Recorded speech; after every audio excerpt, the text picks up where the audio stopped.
तो पिछले बार हम लोग यौगिक तक देखे थे। अब की बार हम मिश्रण पढ़ेंगे। तो मिश्रण किसे कहते हैं?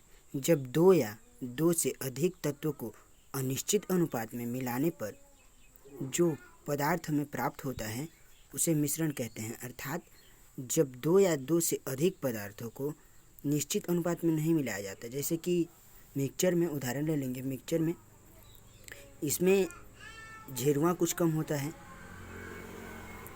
दाल उससे भी कम होता है, और कई चीज़ें मिलाकर मिक्सचर बनाती है जिसमें सभी की निश्चित मात्रा अर्थात बराबर मात्रा नहीं होती है, निश्चित अनुपात नहीं होता है।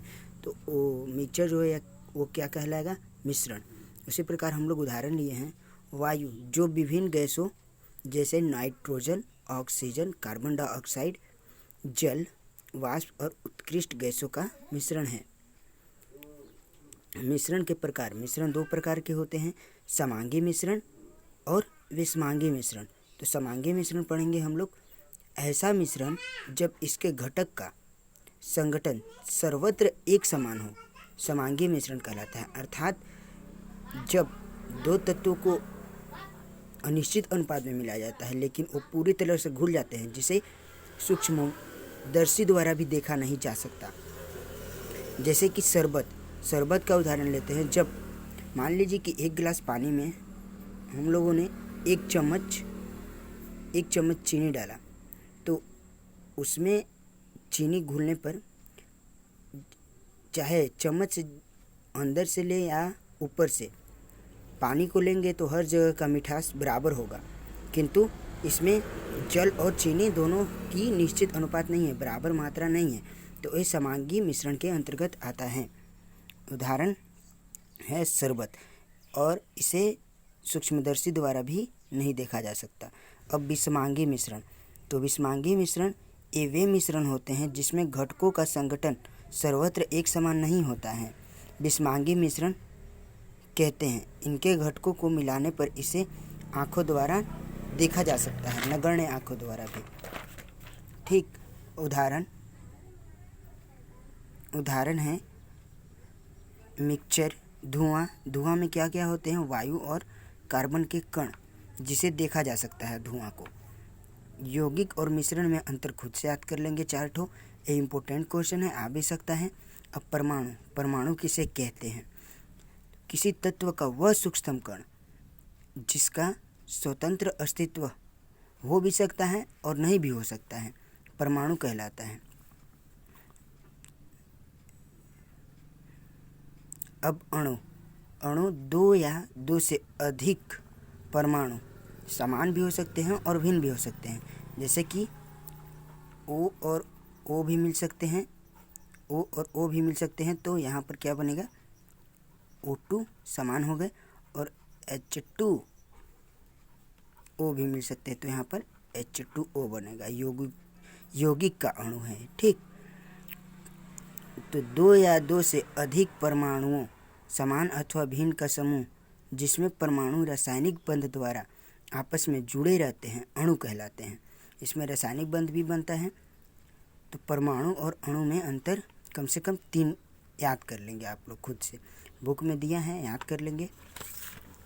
इसके पश्चात इकाइयों की पद्धतियाँ में सर्वप्रथम है CGS पद्धति। तो इकाई मतलब मापन की पद्धतियाँ। तो किसी भी वस्तु को मापने के लिए हमें